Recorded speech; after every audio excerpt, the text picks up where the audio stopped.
Hey there, champions. Welcome back to another Read Aloud. Tonight's very special guest reader is Deputy Chief Sean Fraley. Deputy Chief, can you tell us a little bit about yourself and the book you're going to read for us tonight? Yeah, I'm Deputy Chief Sean Fraley. I've worked for the fire department for a little over 30 years. But one fun fact, when I was in third grade, I knew I wanted to be a firefighter. And so I knew I had to stay doing good in school and really focus on math. The book I'm going to read is A Pig Parade is a Terrible Idea. It's written by Michael Ian Black and illustrated by Kevin Hawks.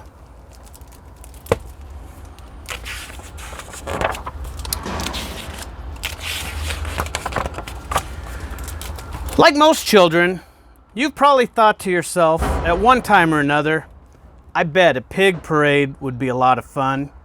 And yes, a pig parade certainly sounds like fun. It's even fun to say. Go ahead, say pig parade a couple times. Fun, right?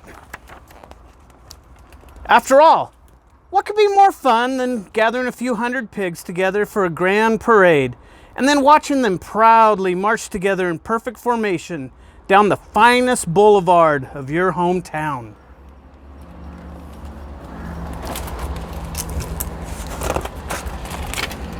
The only problem is a pig parade is a terrible idea.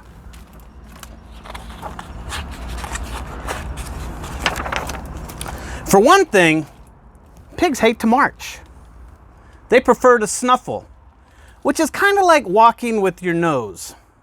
Snuffling is fine when trying to find a leftover apple skin or acorns around a barnyard, but snuffling is simply an inappropriate way to conduct yourself along a parade route.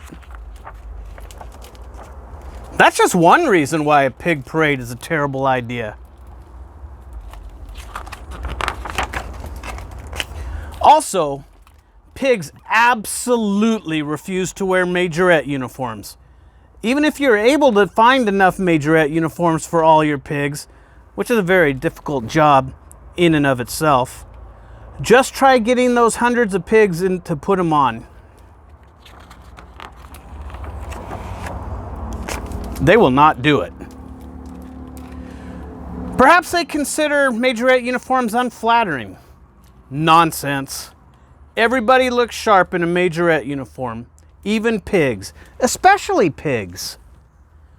But when you try explaining that to them, they just look at you as if you are speaking a language that they do not understand.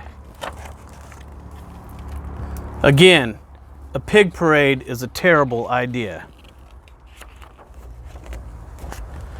You cannot have a parade without floats, right? Well, forget it. Pigs don't care about floats. Pigs don't care about all the time and energy you spent creating the Three Little Pigs float or the Wilbur the Pig from Charlotte's Web float. In fact, the only floats pigs care about are root beer floats, which they love.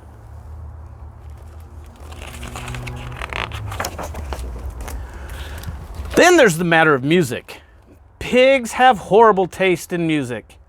If you give a group of pigs marching band instruments to play, do you think they'll play good, spirited marching band music? No, they will not. They will play sad, sad country music ballads with titles like My Tears Are Wet 'Cause My Mud's Gone Dry and I Just Want to Plop in This Bucket of Slop.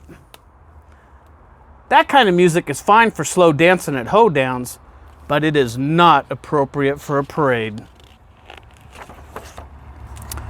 Face it, a pig parade's a terrible idea.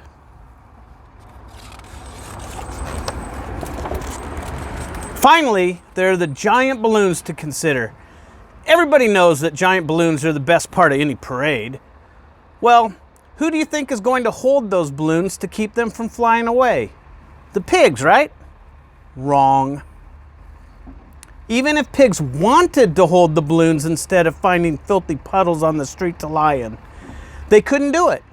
Because while pig hooves are good for digging up wild mushrooms, when it comes to holding a giant parade balloon, they are simply not up to the job.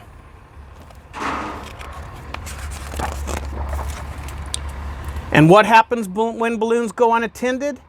They bump into buildings or simply drift off over into outer space, which would be fine for Martians, but awful for those of us trying to enjoy a pig parade here on Earth.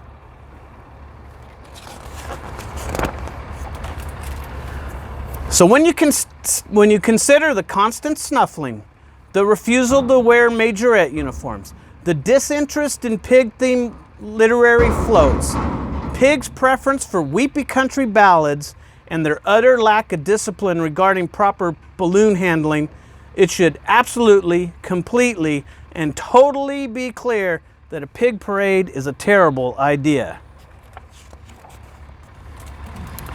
A panda parade, on the other hand, that would be fantastic.